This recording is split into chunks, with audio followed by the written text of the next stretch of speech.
जिस देश के अंदर मृत्यु दर ज्यादा होगा, मैं किसी कीमत पर उस देश के अंदर रहना नहीं चाहूंगा। नंबर 2, जो गर्भवती माता हमारे इस देश का भविष्य है, अगर कोई मां गर्भवती होगी नहीं तो हम बूढ़े होके मर जाएंगे, तो नई आबादी आएगी नहीं।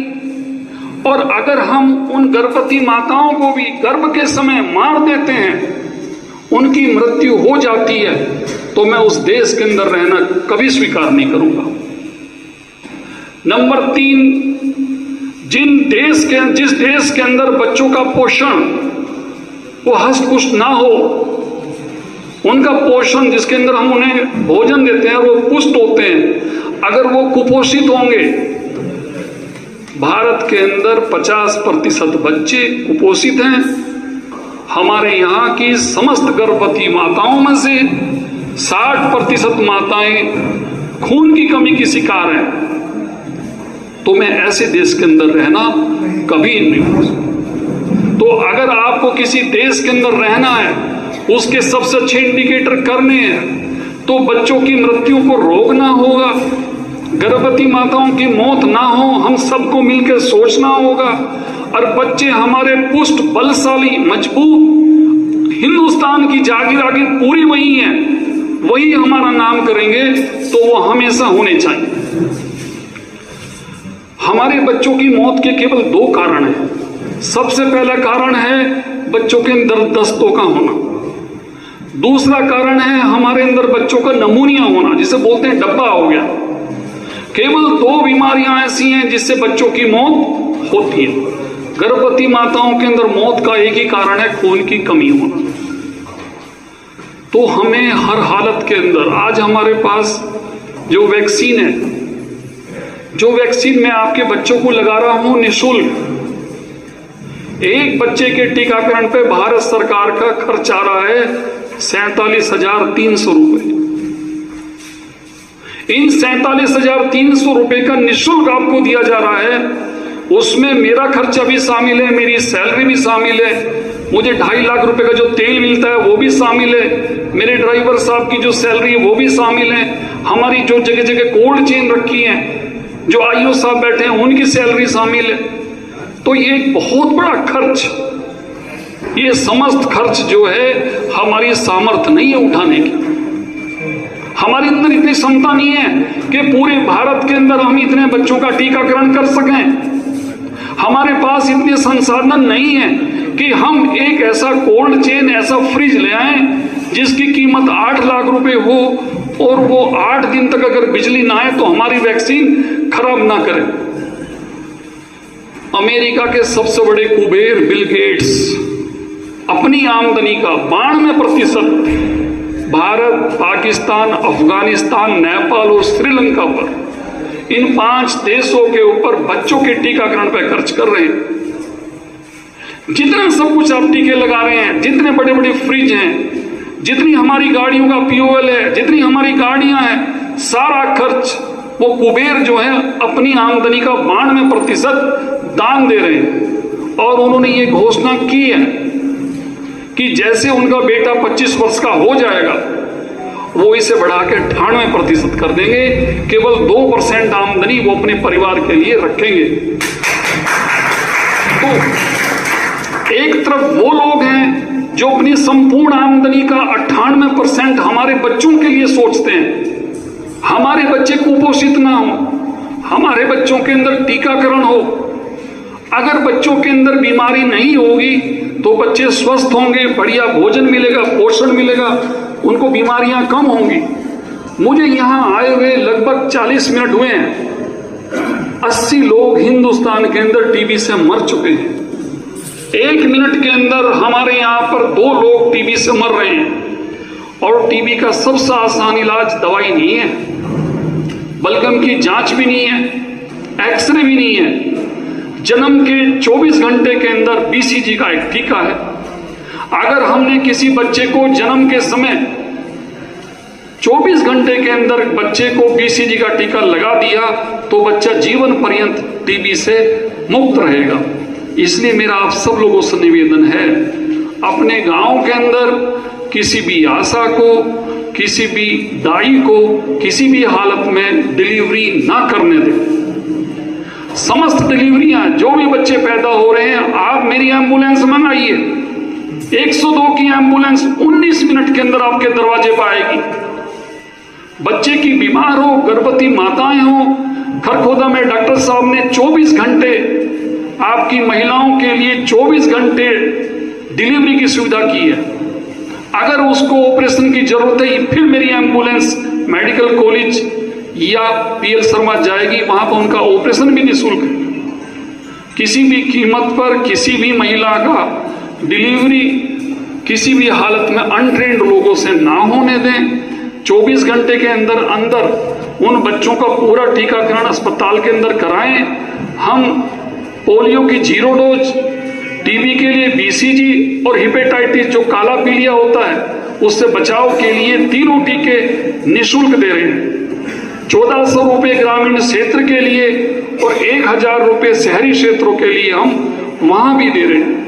सारे खाने की, उनके दूध की, चाय की, ब्रेड की, फल की सारी सुविधाएं हम निःशुल्क दे रहे हैं। तो फिर हमें केवल इन सारी योजनाओं को उन लोगों को बताना होगा जो लोग इस टीकाकरण से डरते हैं, जो हमारे अस्पताल में अपनी डिलीवरी कराने से हिचकिचा रहे हैं। ये मौलाना साहब अगर इसको एक पूरी तरह से एक पूरी जुझारू बन सके, डॉक्टर सलीम राशिद का संगठन पूरे रख लें, तो मैं समझता हूं तभी अजराड़ा पूर्ण रूप से स्वस्थ बनेगा और यहाँ के बच्चे बड़े बड़े बहादुर, बड़े बड़े अधिकारी बनेंगे। एशियाई गेम के अंदर कितने गोल्ड मेडल आपका गांव लाया, बताओ मुझे भाई। मैं मानता हूं आपके आईएएस कितने हैं जो देश का भाग्य बनाते हैं।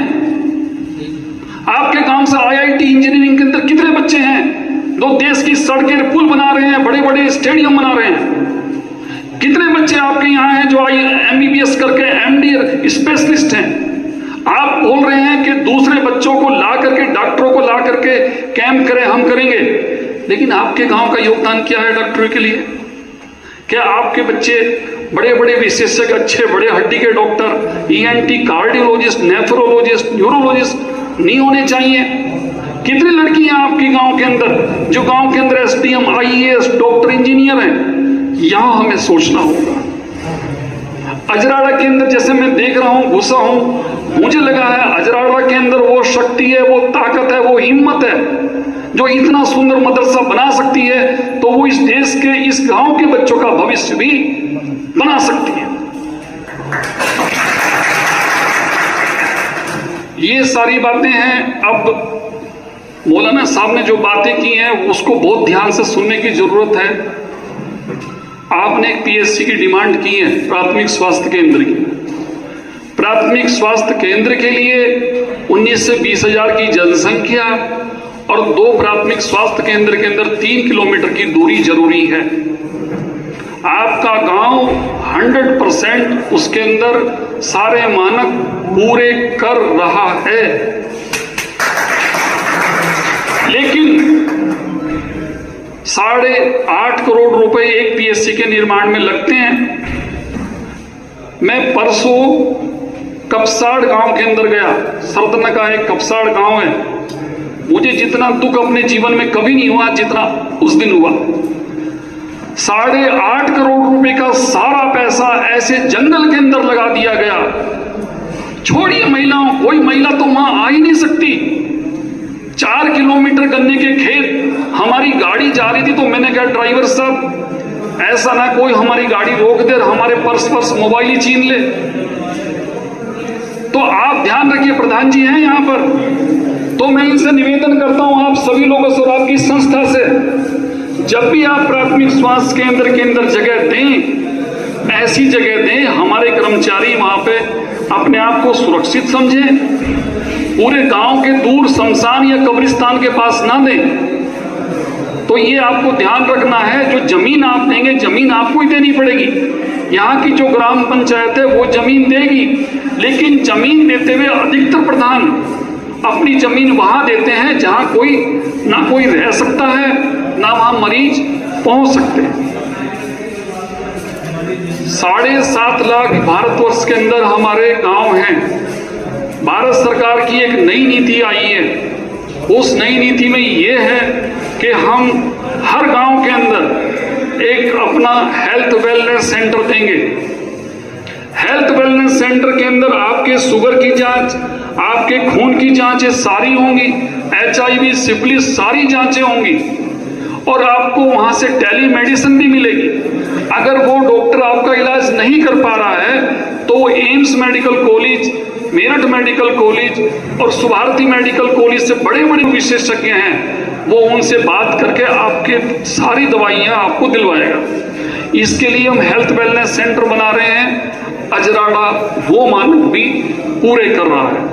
हम निश्चित रूप से एक हेल्थ वेलनेस सेंटर बनाने जा रहे हैं। हम यहाँ पे एक प्राथमिक स्वास्थ्य केंद्र बनाने जा रहे हैं और ये प्राथमिक स्वास्थ्य केंद्र जल्दी जल्दी डेवलप होंगे। सारी सुविधाएं हम यहाँ देना चाह रहे हैं, लेकिन इसके लिए आपकी थोड़ी सी सजगता जरूरी है। जैसे मैंने आपके गांव के अंदर प्रवेश किया, मैं हमेशा 2 बातें लिखता हूँ, अपने डायरी रखता हूँ हमेशा साफ। कहाँ गया, कैसे गया, क्या मुझे अच्छी चीजें मिली, क्या बुरी चीजें मिली। मौलाना साहब ने 1-2 बात कही है, मैं उसके ऊपर फिर आना चाह रहा हूँ। 17 सितंबर माननीय प्रधानमंत्री नरेंद्र मोदी जी का जन्मदिन होता है। आदरणीय राष्ट्रपिता महात्मा गांधी जी का जन्मदिन 2 अक्टूबर को होता है। भारत सरकार ने 17 सितंबर से लेकर 2 अक्टूबर तक एक आयुष्मान भाव का एक पखवाड़ा चलाया है। इसके अंदर हम 5 काम कर रहे हैं। नंबर 1, सफाई। पूरे गांव के अंदर जहां गंदगी है, हर व्यक्ति, चाहे CMO साहब हो, DM हो, मैं हूं, मौलाना साहब हो, आप हो, आशा हो, इन सभी लोग अपने स्तर से सफाई करें। नंबर 2, हम अपने हर गांव के अंदर एक ब्लड डोनेशन कैंप लगाएं। नंबर 3, हम अपने अंगों का दान करें। मैं देखता हूं प्रतिदिन ऐसा होता है कि कई लोग ऐसे होते हैं कि जिनकी किडनी खराब हो जाती है। ब्लड प्रेशर और शुगर की बीमारी हमारे यहाँ बहुत ज्यादा है। जो भारत है डायबिटीज की राजधानी है। पूरे हिंदुस्तान के अंदर और पूरे संसार में अगर 100 लोग डायबिटीज के हैं तो उसमें से 19 लोग भारत के अंदर हैं। इसलिए भारत को डायबिटीज की राजधानी कहा जाता है। और डायबिटीज सबसे पहले 3 काम करता है। आंखों की रोशनी खत्म, गुर्दे आपके खत्म और तीसरे नंबर पे सबसे इंपॉर्टेंट बात जो है, आपके जितने भी अंग हैं उनको नष्ट कर डालता। ये एक दीमक है। तो हमारी किडनी खराब हो रही है। किडनी खराब होने के लिए कोई इलाज इसका नहीं है। डायलिसिस और डायलिसिस के बाद केवल वो कोई अपनी किडनी दे दे, दान कर दे तो उसको जीवन बच सकता है। तो हम इस पखवाड़े के अंदर अंगों के दान की शपथ दिला रहे हैं। तो जो अजराड़े का स्वास्थ्य संघ है, आदरणीय मौलाना जी के साथ में मिल करके, आदरणीय प्रधान जी के साथ मिल करके लोगों से अधिक जिसको अपनी आंख दान करनी है, जिसे गुर्दे दान करने हैं, वो दे, ताकि उन लोगों को 8.5 लाख लोग ऐसे हैं जिनको आज किडनी की जरूरत है। 17 से 18 लाख लोग ऐसे हैं जिन्हें आंखों की रोशनी के लिए कॉर्निया चाहिए। तो वे सब दान करने के लिए आगे आए। तीसरे नंबर पे आयुष्मान कार्ड। हर व्यक्ति को, जिसके घर के अंदर 6 लोग हैं, जिसके राशन कार्ड के अंदर 6 यूनिट हैं, जिससे भी 6 से ज्यादा हैं, सभी के आयुष्मान कार्ड हम बना रहे हैं। डॉक्टर प्रफुल्ल यहाँ हैं। आप, फिर मैं कहूंगा, आपका संगठन, आदरणीय प्रधान जी, मौलाना साहब, उनकी लिस्ट हमें दें। सारे के सारे कोटेदारों से लिस्ट लेकर के जिनके भी 6 से ज्यादा लोग हैं, 100% लोग अजराड़े के 5 लाख रुपए तक का लाभ लें और अपने आयुष्मान कार्ड आज ही बनवाएं। इसके बाद में हम मेले भी लगा रहे हैं। जैसे मौलाना साहब ने कहा कि जो डॉक्टर हैं, बड़े बड़े अच्छे डॉक्टर हैं, उनके मेले लगाएं। हमारे पे डॉक्टरों की बेहद कमी है। हमारे यहाँ सबसे बड़ी कमी विशेषज्ञ डॉक्टरों की है। डॉक्टर की जो हम सैलरी दे रहे हैं, हम उतनी नहीं दे पा रहे जितनी उनको बाहर मिलती है। तो हमारे हेल्थ सेटअप के अंदर डॉक्टर नहीं आ रहे हैं। उस डॉक्टरों की कमी की वजह से हमें मेडिकल कॉलेज से जगह जगह से कैंप आयोजित करने पड़ते हैं।